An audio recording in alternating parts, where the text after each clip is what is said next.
Luna mrkne, ko vstopi v zemljino senco, kar se lahko zgodi, ko je ščip. Sonce mrkne, ko nam ga luna zastre, kar se lahko zgodi, ko je mlaj.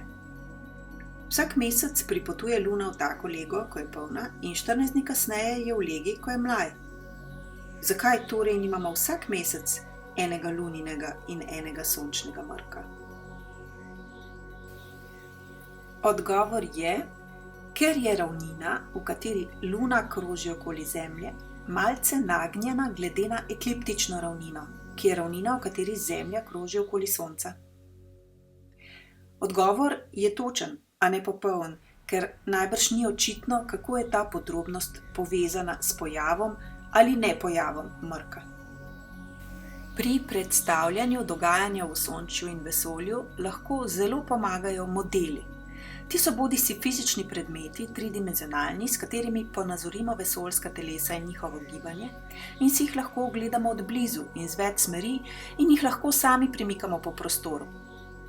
Ali pa dinamične skice, ki prikazujejo dogajanje tudi v času in ki si jih po možnosti tudi lahko ogledamo z več strani. Tule imamo tako dinamično skico. Vidimo Sonce in Zemljo, ki kroži okoli Sonca. T je čas, ki ga merimo v dnevih. V 365 dnevih opravi Zemlja en obhod okoli Sonca. Kroženje Zemlje se dogaja v ekliptični ravnini, ki je na skici obarvana sivo.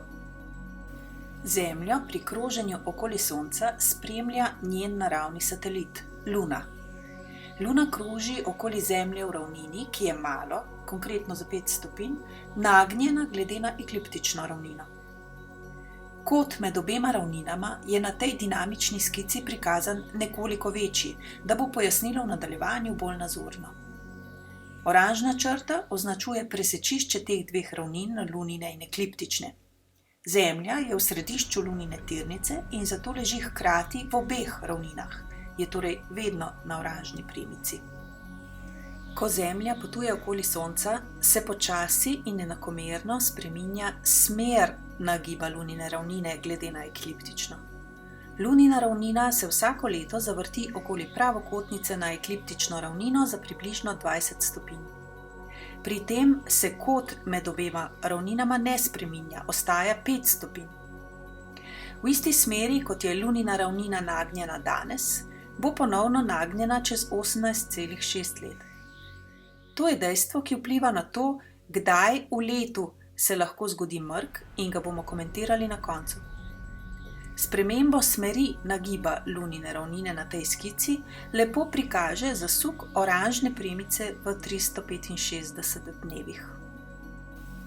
Luna enakomerno kroži okoli Zemlje v tej svoji nagnjeni ravnini. V 28 dnevih naredi en obhod. Polovico tega časa, torej 14 dni, je v legah, ki so nad ekliptično ravnino, preostalih 14 dni je pod njo. Na skici je zaradi nazornosti tudi polmer lunine tirnice prikazan pretirano velik. Zdaj poglejmo, kje sta na lunini tirnici taki legi lune glede na Zemljo in Sonce, da je luna bodisi v ščipu, bodisi v mlaju. Če pogledamo na obe ravnini z vrha, torej severne strani, prepoznamo znani skici, ki pojasnita oba mrka. Ko je mlaj, mrkne Sonce, ko je ščip, mrkne Luna. Ali res? Tule pravzaprav ne. Če je mlaj, je Luna pod ekliptično ravnino in ne zastre Sonca. Če je ščip, pa je Luna nad njo in zato ni v Zemljini senci. Mrkov ni. Če premaknemo Zemljo za približno en mesec naprej, vidimo, da je lega za ščip še zmeraj nad in lega za mlaj še vedno pod ekliptično ravnino. Ker Sonce, Zemlja in Luna ne ležijo na isti premici, mrkov ni. Ko pa mine še nekaj 10 dni, pride Zemlja v tako lego, da leži tudi Sonce v obeh ravninah hkrati, torej ekliptični in lunini, oziroma na oranžni premici, ki je presečišče teh dveh ravnin. Oglejmo si to situacijo iz različnih smeri. Zlahka opazimo, da so tu na isti premici poravnani Sonce, Zemlja ter legi Lune za mlaj in ščip. Če je Luna v tem času tudi zares v eni od teh dveh leg, se zgodi mrk. Če je mlaj sončni, če je ščip pa Lunin. Če v tem času, ko je Sonce na oranžni premici, ni niti mlaj, niti ščip, ampak katerakoli druga mena Lune, mrka ni. Zemlja se ne ustavlja, ampak potuje dalje.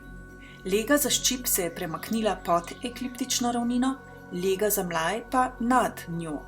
Čez slabega pol leta se Sonce zopet znajde na presečišču obeh ravnin in če je takrat mlaj ali ščip, se zgodi mrk. Tako se zgodba ponavlja. Sonce, Zemlja in Luna se lahko znajdejo poravnani na isti premici približno malo prej kot vsakih 6 mesecev.